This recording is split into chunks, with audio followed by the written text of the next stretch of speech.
Hey guys, welcome back to Clownfish TV. This is Neon. I am here with Geeky Sparkles this time. Hi. And we're going to talk about how Disney betrayed George Lucas. It's really funny though, because a couple days ago, Neon said to me about that interview with Iger and said about, you brought this up, and no one else was really covering it too much then.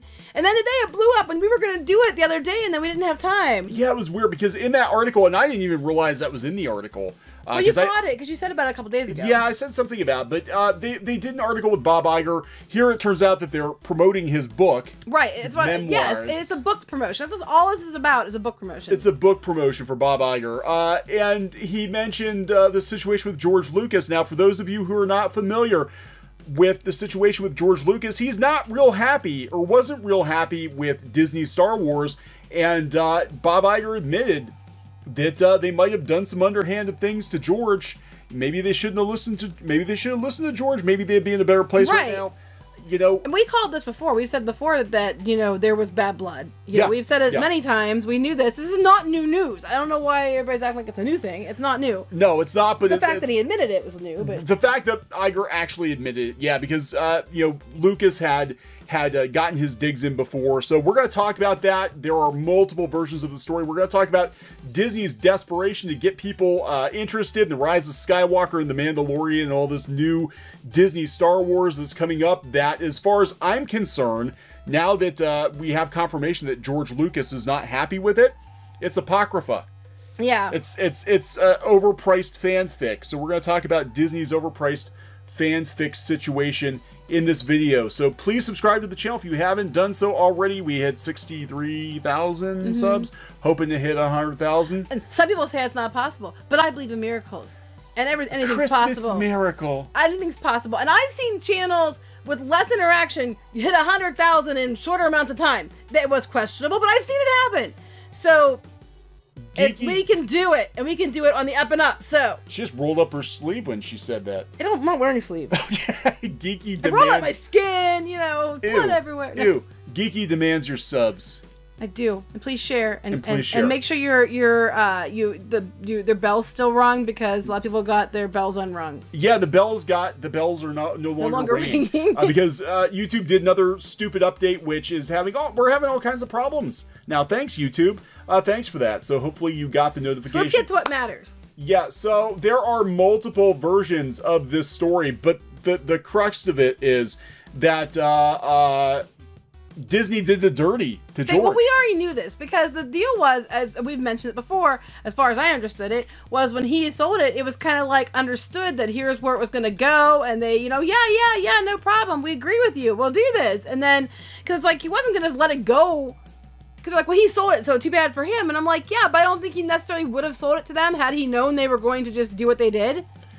I don't know. I think he might have actually had a clause in his contract. Now, according to this version of the article here, Bob Iger did not contractually have to use George Lucas's treatment for 7, 8, and 9. Well, I'm sure he didn't have to contractually, but it would have been the smart thing to do. It would have, given that George Lucas, look, you can say what you want to about the prequels.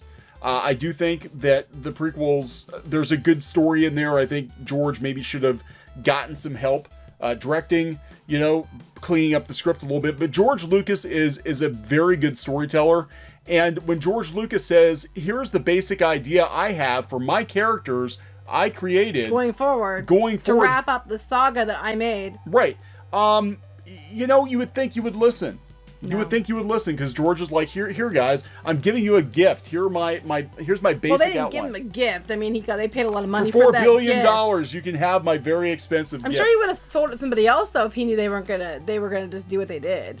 Yeah, so we'll talk about his comments about Disney. Yeah, see the white slavers. The white slavers. You brought that up many times. Okay, yeah, we told you this is not new.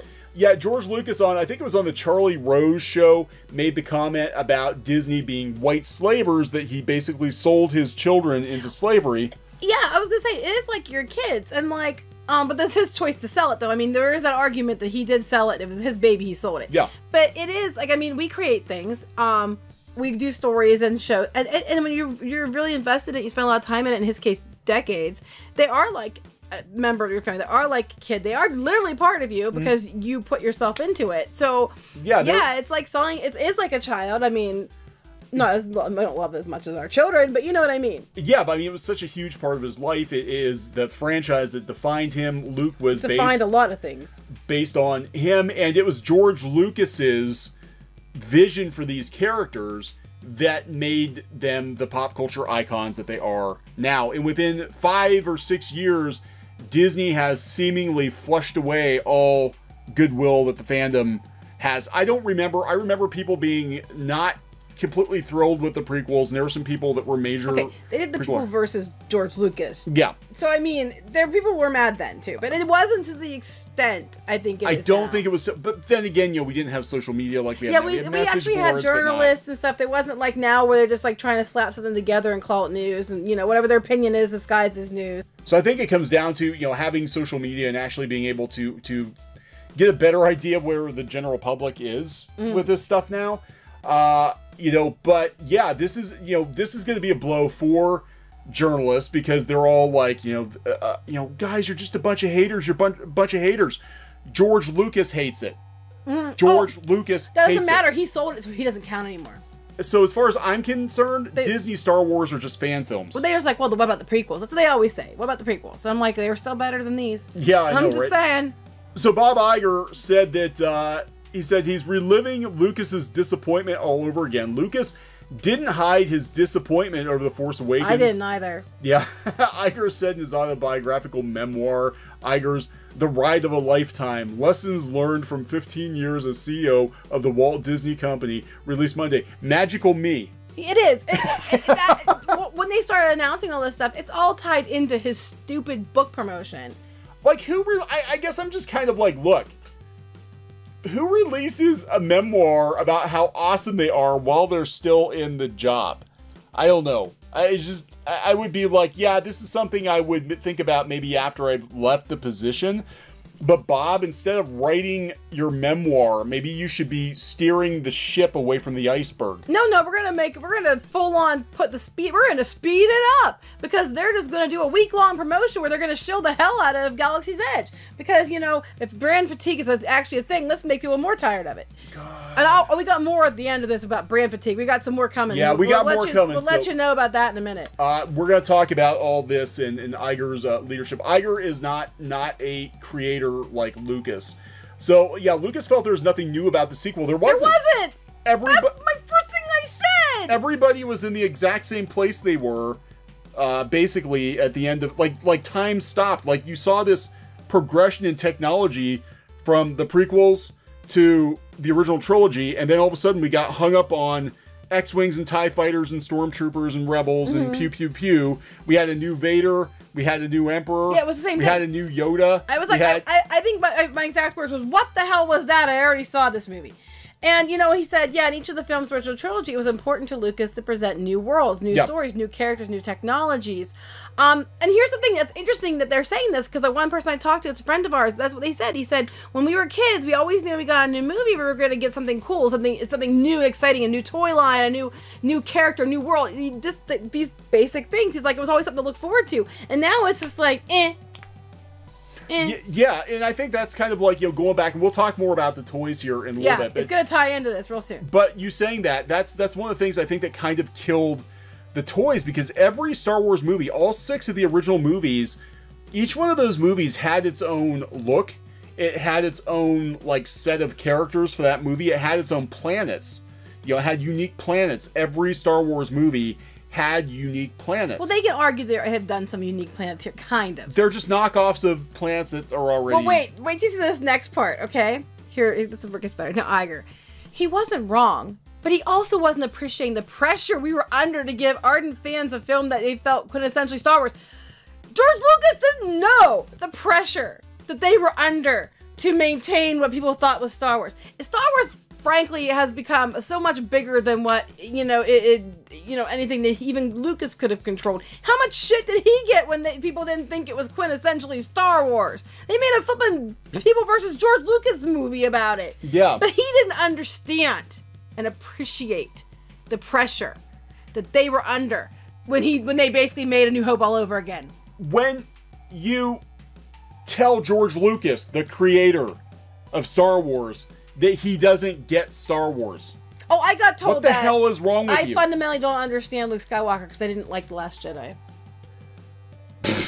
No, that's what I was told. Yeah, I know. It's ridiculous. And people are defending, like, look, this is corporate produced fan fiction. By committee. It was Star Wars by committee. It even still is. They talk about they have a story group and a synergy group and this other group, and they all have to work together to find ways to bring it all back to Batuu and all back to Disney. And so everything's interbranded. And it's not even about telling a good story now. It's about how to shill the hell out of it. And that's just the truth. So it gets better. Wade intentionally created a world that was visually and tonally connected to the earlier films. To not stray too far from what people loved and expected. You flippin' copied it almost exactly. And George was criticizing. George was criticizing us for the very thing we were trying to do. Because he said, move forward, do new things, but keep it Star Wars. It's not that hard, really. I mean, here's an idea. Bring George in and he gave you his ideas. He had a whole bunch of them. God. Okay, so Disney bought Lucasfilm, and Force Awakens arrived and mostly fared well with critics. Now, this is interesting. They get this in here, too. George immediately got says they began to describe the plot, and it dawned on him that we weren't using one of his stories he submitted during the negotiations. Iger wrote, George knew we weren't contractually bound to anything. Yeah, but you know what? If he would have got upset, he must have figured... Yeah. He thought by buying the story treatments, it was a promise to follow them. So they deliberately probably did this fingers crossed behind their back bullshit. Yeah. He wouldn't have gotten... George is a smart guy. He kept the toy rights and everything else. Yeah. Dude is an example of how to build yourself from nothing. He knows his shit. If he was upset, it's because he was told one thing and then they hit it like a little clause in there and they did something else. Yeah, because it said we weren't contractually bound. This is Disney speak. Oh, we weren't contractually bound, but he thought they were buying the story treatments was a tacit promise that we'd follow them. They probably said, sure, George, sure, just sign the papers. Sure, George. He probably told, but I guarantee you, if he was this upset, he was led to believe that they were going to be doing that. He was disappointed that his story was being discarded. I've been so careful since our first conversation. Oh, I don't believe that. Him in any way. I don't think he would have gotten this mad otherwise. And I don't think I had now, but I could have handled it better. Well, then that means you did. Dude. Something was said, because why would you give Disney the treatments if they weren't going to use the treatments? They might have even told him, hey, George, what were you thinking for 7, 8, 9? Yeah, why would he have given them his ideas if he knew they weren't going to use them? Why? And here's the thing, if George Lucas hands you a bunch of ideas and says, can we work with him, and he's willing to work with you and help you come up with something that feels like Star Wars, why the hell don't you do it?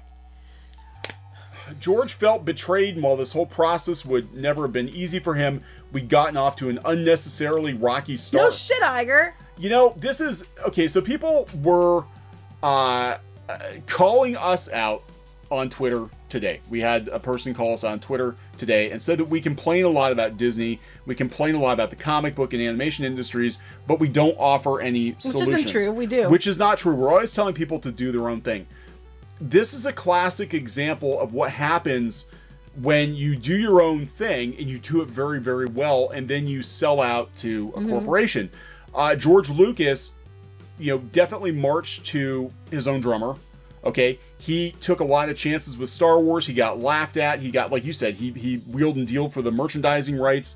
Studios didn't want anything to do with this movie. He still did his thing. He created something very, very unique that still holds up now and touched a lot of lives and changed pop culture forever. George Lucas, by sticking to his guns and doing his own thing, being smart and being shrewd, changed pop culture forever. He changed everything. It was a game changer. Star Wars was a game changer.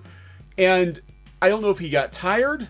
I don't know if he got tired of the fans criticizing him for the prequels or what happened, but he basically just signed everything off to a company. It almost seems to me, and it's probably not this, but it almost reminds me of those people that call like the old people up and tell them, hey, if you give me $2,000, I'm a prince and you'll get, $10 million, It's like, if you sign away to us, if you give us these rights, we're going to make sure we take care of it. We're going to do this, this, this, and this.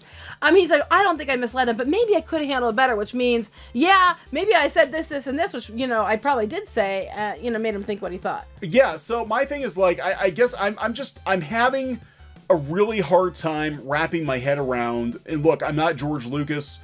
I don't know what his thought processes are. The guy's got more money than he knows what to do with, so money probably wasn't the biggest motivator. But I'm like, he's got kids. He's got, you know, a team he's worked with that he trusted.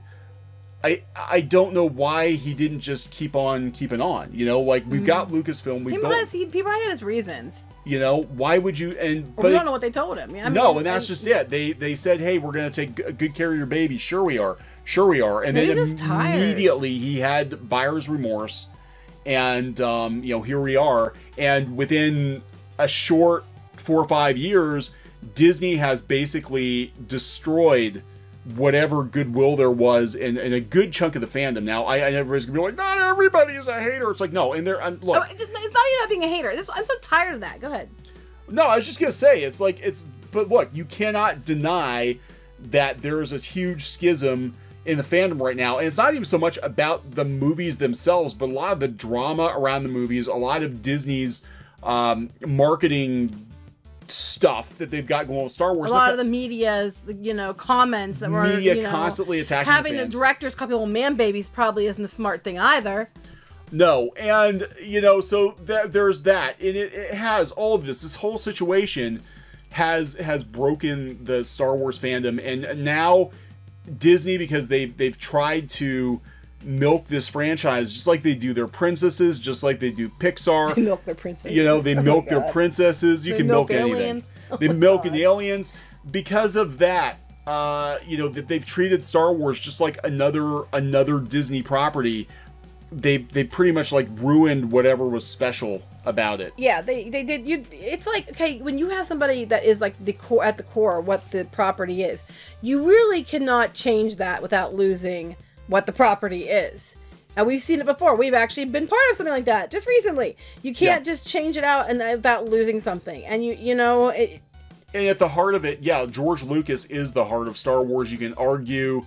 He's not look happy to be there. I'm sorry. He does not. None of these pictures he looks happy. He's like, I have a contract. I have to do this. Otherwise, I wouldn't be here. There's Iger, you know, smiling, and you know, again, I think it was immediate buyer's remorse. So what I'm going to tie this into this conversation we had on Twitter today and tell you, you can change the world by doing your own thing. You don't need to go through a studio system. I think we're going to see more and more of this, especially as these companies gobble each other up. But if you want it to be your thing and you want it to stay pure or whatever, I'm doing air quotes here, then you're probably going to have to stay independent. And George, you know, he sold his children to the Walt Disney Company, and they're being treated just like Disney's other properties. Right. But to be fair, though, I mean, it gets to a point like something like Star Wars that it's so far beyond what he could control anyway. It's so big. It gets to a point where it's so big that you can't make everybody happy about what you do. And I'm talking about George Lucas, not Disney, because, you know, but he still tried to, you know, mitigate it and make as many people as happy as possible. Disney just wants to do whatever the hell they want to do. Because they're trying to hit certain agendas, certain checkboxes, certain synergy plans to bring everything together to make more money, they thought. And it wasn't, because it doesn't feel authentic. No. At the end of the day, it just feels like a shill. It doesn't feel authentic, and I think that's the problem. It's like you can feel manipulated, and people don't like that. They don't like fake. They don't like the Disney wine moms showing up in their pink tutus and their, you know, fake mouse ears, and I'm a Star Wars fan. No, you're not. You're as phony as it comes. You can tell you're not a Star Wars fan. You're just there for the Instagram pics and the, you know, look at me, you know, it's fake. People see right through it. Yeah, it is fake. And that like really right there, that one picture the other day I saw of the Disney family in front of the Falcon. That's what I'm talking about. With their matching mouse ears. I'm like, that picture sums up like everything that's wrong. Or the Karens in the other picture. It's like everything their about alcoholic is milks and the fake. It's posed. It's not authentic. And you want authentic. And it's not. It doesn't feel authentic. It just feels like everything, like a chess game. Everything's been positioned to trap your money in the middle. Yeah, like George, when he was doing stuff like, look, he kept the action figure rights and all that, but he did not create characters in his movies or in Clone Wars or anything to be like, yeah, I'm gonna, you know, we need more spaceships to make more merchandise. That's never what he thought of. That the characters don't fit in because the Millennium Falcon's too small. Yeah, right. But with Disney, you can just feel like, oh, people are gonna buy X-Wings and TIE Fighters. Porgs. They're gonna, porgs. I mean, I rest my case. You know, what the hell? People thought that the Ewoks were a marketing thing by George. No, they weren't. Now, I'm not saying George is like some pure artiste or anything. Oh, no. He makes money. He knows how to make money. He is a businessman, but he's story first, and Disney lost that. I mean, can you imagine Walt Disney coming back from the dead and being like, taking a look around Disney World and being like, God, I hate this. You know, but it's, but once again, you said story first, and that's the problem we're seeing with comics. That's the problem we're seeing with all these reboots and everything else. It's no longer story first. It's ideals or agendas or toy sales or whatever first. It is not story first, and that's what we've lost somehow in the last like 10 years. And it really shows here. But anyway, we're going along. But George Lucas not happy with Iger. Iger admits that, which I'm surprised. But then we're talking about toys and toy rights and stuff. Let's talk about the news show of the week. We already know that they're going to show the hell out of Galaxy's Edge for the next week because we have brand fatigue. It's failing. What do? Push it more. You are not allowed not to look at these commercials for Galaxy's Edge. So now their new thing is Triple Force Friday. Now, it's not new they do a toy release in October on a Friday or weekend. They do this all the time with the new franchises or whatever. So this is nothing unusual for Star Wars. But they are going to do a giant live stream on the 26th where some celebrities from the old movies and the new ones are going to be on hand to look at the toys for all these, the Rise of Skywalker and the Mandalorian and the Star Wars Jedi Fallen Order. And they're going to push the hell out of this merchandise that's going to sit in the shelf for 2 years. Yeah, okay, that's I want to bring that up because I think they're calling it the Triple Force Friday because they're doing it is. They're not doing a dedicated Rise of Skywalker toy line. No, they're mixing it with the other things. They're just doing a generic Star Wars toy line, and this is actually I think the first, or these are the first new Star Wars toys since Solo. I mean, I think they did some. I honestly didn't pay attention. So I didn't care. You don't see them. I used to always be on top of all of this. Now I don't give a shit. Our Walmart has not had any Star Wars There's nothing. toys. There's like not even a section at our Walmart. There's not even a place for them. The last Star Wars toys I saw at the Walmarts around here were a bunch of Last Jedi figures they couldn't sell. They were selling them for $1 or $2, and they were collecting dust on the shelf. Yeah. You know. So this live stream is going to be on StarWars.com, and they're going to. No, I'm sorry. Star Wars is the YouTube channel. It's going to be on the YouTube channel on the 26th. And they're going to have appearances by Daisy Ridley, John Boyega, Oscar Isaac, Anthony Daniels, Billy DeWilliams, Joe. How do you say his name? New Chewy is how you say his name. He's really funny though. He is funny. Kerry Russell. Yeah, I know. Yeah, he goes to Penn State. Yeah. Naomi Aki, Kelly Marie Tran, Pedro Pascal, Gina. I don't want to say their names wrong. Carano, Cameron, whatever. People. And they're also going to have. It's going to be now. One thing that gets going to be hosted with Warwick Davis. Warwick Davis is pretty damn awesome. I mean. Just take a moment to appreciate Warwick Davis because we've seen him a couple times different things and he was at Celebration and he is hilarious. We saw his whole family go by on Segways. I know. They had little Segways and they were all scooting by. So Warwick Davis is awesome. I like Warwick Davis. So they're gonna be hosting a live stream event at Pinewood Studios and some of the things are pre-recorded product reveals. Not present. Mark Hamill, Harrison Ford. Yeah. You know. They did get Billy D. Williams, though. I'll give him that. Well, it's because he was very happy to be in the movie. He was very happy. It's about. I liked him too. He was very funny, also. Yeah, I just look. This stuff is gonna sit in the shelf for 2 years again, and they're trying to get people pumped about like, guys, we got the Mandalorian coming, we got the Rise of Skywalker coming. Right? You want to talk about like, you know, Star Wars by design? I think the Rise of Skywalker is going to be the most corporate Star Wars movie ever made. I think they're going to. They had whole teams dedicated to how. Yeah, like what can we do? What can we do to maximize revenue on this movie? Well, we need to bring back Palpatine, and we need to, you know, we got footage of, you know, Carrie Fisher laying around because we gotta have Leia in this movie. We gotta make sure we get all the Star Wars movies. This is gonna be a celebration of Star Wars, and then that way we can release more figures of all the characters from all the movies. You know? Yeah, it is. It just feels like I said, it's one giant shell, and that's what it feels like. But they're saying this is. If you look at the Disney Parks blog article, which I don't think you have pulled up, they were talking about how it's going to be a week long. Do you have it? It's supposed to be a week long, or you know. They don't have to. Like a week-long, you know, promotion or something like that. Oh, the media blitz leading up takeover. To the October 4th, you know, Force Friday. Because I think it's going to start on Friday or Thursday and go to the next. And I'm just like, oh my God, would you stop with this? I mean, now, like I said, the big reveal thing, like a special event day, that's not unusual. They do that. They've done that before. But they're going to go on about it for a whole damn week. At the same time, they're going on about Galaxy's Edge for a whole week. They're trying to get people interested. All they're going to do, I think, is piss people off. Again, why get excited about these toys when you know they're going to sit? They're probably going to start clearing them out before Christmas. I don't know. Well, because the movie doesn't come out until... No, they did it with The Last Jedi. They were on freaking clearance before Christmas that year. Were they? They probably were. Yeah, there were piles of Rose Ticos on clearance. I remember they were sitting in the clearance bin at our Walmart. The piles of Rose Tico and Hux and... Yeah, but I thought that was after Christmas. No, they were clearing them out before Christmas. Was it? I don't remember. It all blends together. Because they brought them out in September. I think I was at the I don't give a shit phase, and I was just like, I just thought it was weird because I'm like, they just brought these out a couple months ago. And they're clearing them out already, but I'm like, freaking $10, $12 for a Star Wars figure is ridiculous. So I just walk past them to go look at Godzilla or to go look at other things. Everybody is. Everybody is. And, you know, I really feel like this is going to be a very slim line that they're going to throw Rise of Skywalker in with The Mandalorian and The Jedi Fallen Order. Now, I wanted to bring up about the toys, and you said before about our friend who said that, you know, there were always new toys to look forward to with every Star Wars movie.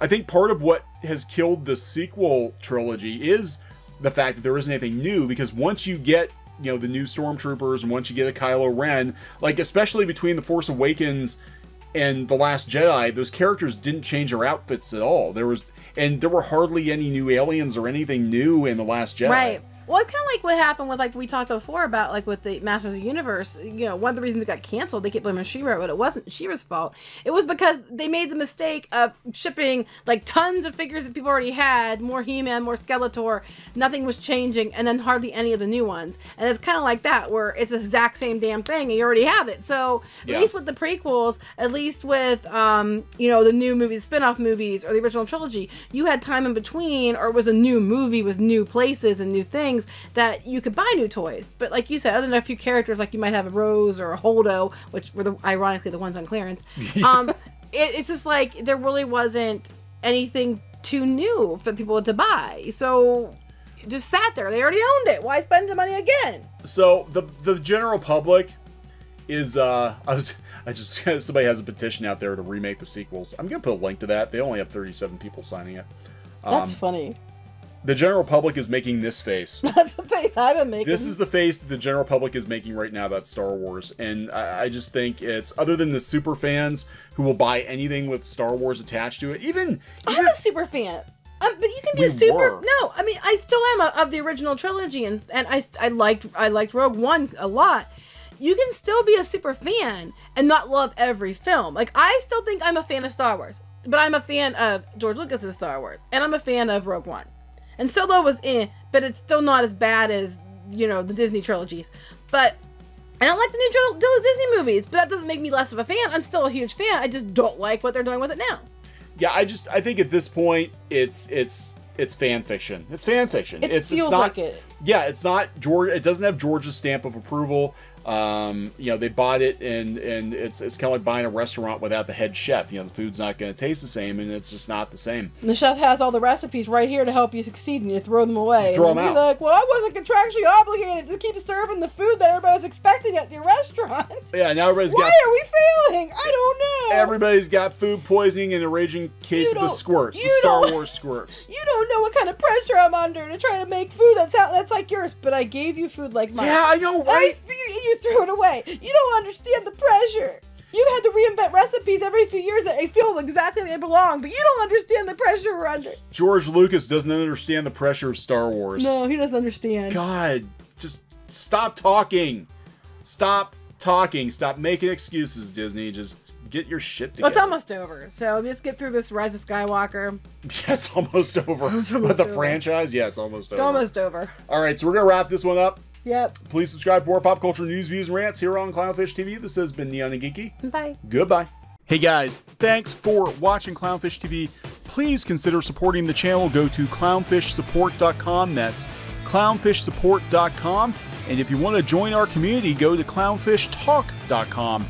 That's clownfishtalk.com. Please subscribe, ring the bell for notifications. We will talk to you next time.